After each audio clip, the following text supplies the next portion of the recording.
линијата за итни полици 112 како единствен полицейски број кој што важи на целата територија на Европската унија.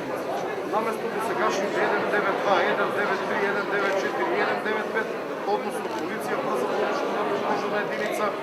или ЦУП, граѓаните со едноставно владење на 112 може да добијат било која услуга, односно имат било каков хитен случај потреба од државата. Ние започеток ќе стартуваме на територијата на градот Скопје, откако ќе го тестираме системот после 10 дена, ќе почнеме со територијата на целата држава, бидејќи се работи за комплексен систем кој што во себе обединува неколку различни субјекти, министерства, потоа противпожарните единици кои што со устав се децентрализирани, односно се во надлежност на самите општини и хитната медицинска помош. На единствениот повикувачки број граѓаните ќе добиват услуга без разлика за каква опасност се работи. Јавно го кажувам примерот со тешко сообраќајна несреќа во која што имаме тешко повредени патници, заглавени во селото. Со вртење на 112 нашиот оператор веднаш ја гледа локацијата од каде што доаѓа повикот, дури и доколку повреденото лице зборува неразбирливо, нашиот оператор врши процека и веднаш испраќа,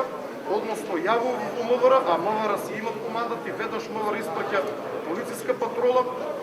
здравство испраќа екипа на итната медицинска помош, а по потреба треба луѓето да се помогне да бидат извлечени од возилото или доколку постои опасност од пожар,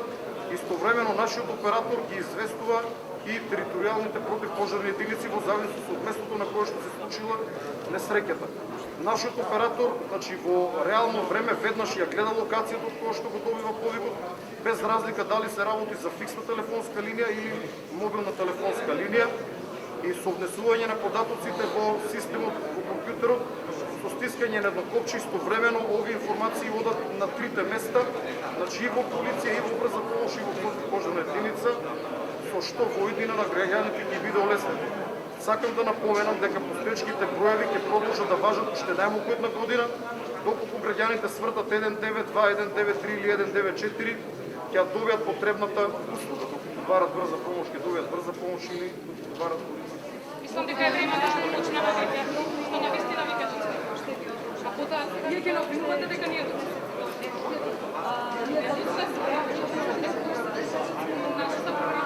Пред 2 дена имав сретна со министерот за одбрана, со кој што разговаравме да биде зголемен капацитет на хеликоптери во ДЗС во ТК сервисот на авионите, така што верувам дека ова лето ќе ги дочекаме пожарите по